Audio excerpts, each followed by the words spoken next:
현대인들이 늘 겪는 짬뽕과 짜장면의 선택 시간. 무엇을 골라야 옳은 선택일까요? 하루에도 수십 번, 수백 번씩의 선택을 해야 하는 현대인 중에서 선택 장애를 겪는 이들이 생각보다 상당히 많다는 점을 여러분은 알고 계신가요? 이런 의사결정 장애를 앓고 있는 분들을 위한 새로운 브랜딩 전략을 소개합니다.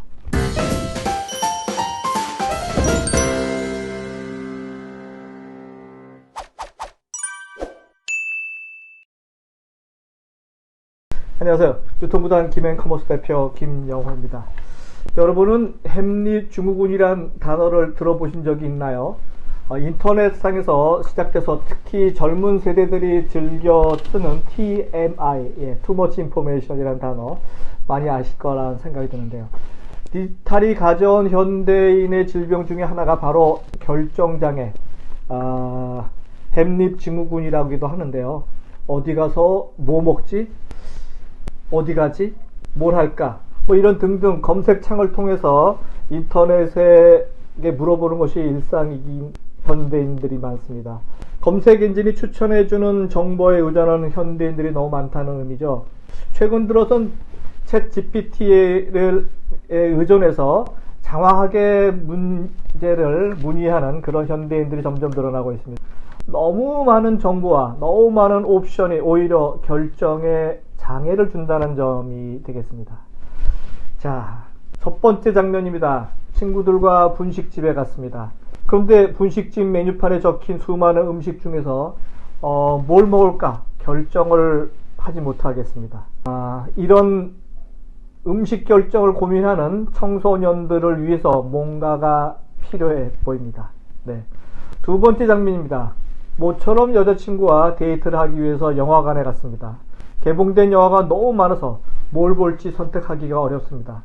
이런 의사결정이 힘든 연인들을 위해서 뭔가 도움이 필요해 보입니다. 장면 세 번째입니다.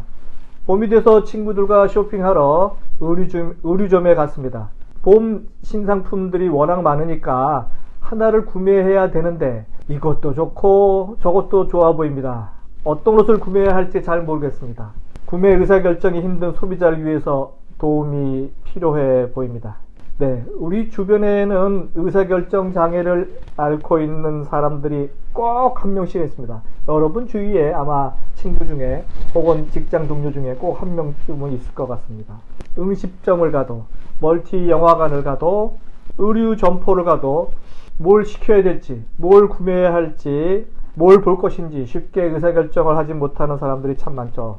이런 빈틈의 시장을 노리는 새로운 비즈니스가 생겼습니다. 뭐 먹을래? 아무거나. 뭐 볼래? 뭐 어떤 거든 상관없다는 거죠. 이런 현대인들의 음식 또는 관련 산업의 의사결정 장애인을 위한 뉴 비즈니스가 탄생했습니다. 그 중에 브랜딩에서 가장 먼저 시작되는데요.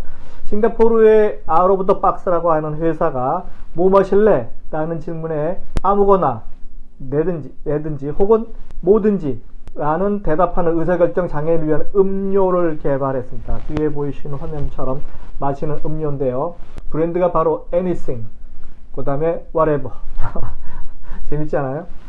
음료 이름이 뭐 아무거나 뭐 어떤 거든 뭐 상관없다는 거죠. 이 사업 아이디어는 상당히 뭐 간단합니다. 우리가 여러 친구들과 분식집 같은 곳에 가서 늘 한 명 내지 두 명이 아무거나 시켜 뭐 이렇게 외쳐대는 친구들을 수없이 많이 봤을 거고요. 물론 중국 음식점에 가서 짜장면이냐 짬뽕이냐 혹은 탕수육에서 찍먹이냐 부먹이냐 이것 때문에 고민하는 것처럼 말이죠. 싱가포르 이 업체의 사업 아이템은 뭘 마실지 고민하는 사람들을 위한 음료 사업입니다. 음료 사업. 그래서 저는 뭐 음료 사업을 지금 제가 추천하는 건 아니고요. 이 브랜드가 상당히 재밌어서 제가 추천하는 건데 뭘 마실지 고민하는 사람들을 위한 음료 사업으로서 애니싱은 탄산음료입니다. 뭐 콜라 맛, 레몬 맛, 사과 맛, 순한 레몬 맛, 소다 맛, 루트비어 맛, 뭐 이렇게 해서 6개 맛을 개발했고요. 이분들이.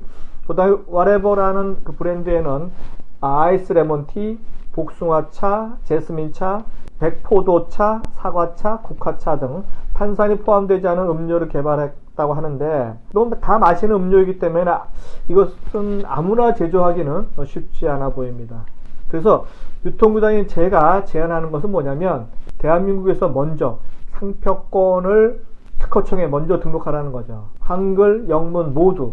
한국에 상표 등록이 됐는지 거기까지 제가 잘 모르겠는데 어쨌든 여러분들이 생각나는 어떤 것이 있으면 먼저 특허청에 브랜드를 신청해 놓으시기 바랍니다. 예를 들어 이런 새로운 비즈니스는 말이죠. 10대 등 Z세대를 상대로 하는 비즈니스에 적용이 가능해 보여요. 그래서 그야말로 톡톡 튀는 그런 젊은 그들만의 발랄함을 사업에 접목시키는 것이 비즈니스 포인트입니다. 그래서 그들이 뭘 먹건, 뭘 보건, 뭘 선택하건 간에 늘 그들 곁에 있는 anything, whatever 이런 상표를 먼저 상표 등록을 해서 예를 들어 아무거나 분식집, 아무거나 김밥, 아무거나 떡볶이 이런 식이 되는 거죠. 이렇게 브랜드를 만들어 놓고 그다음에 재미와 위트를 더 주는 거죠. 나아가서 노래를 만드는 겁니다. 이런 히트송, 후크송이라 하는데 10대들을 위해 퍼뜨리는 전략. 요즘에 쇼트니 짧은 동영상도 많으니까 그걸 이용할 수도 있는 거죠. 자, 현대인들 중에서 의사결정이 힘든 이들을 위한 새로운 비즈니스가 필요한 세상임에는 틀림없어 보입니다. 우선 브랜드 전략부터 시작해 보시죠.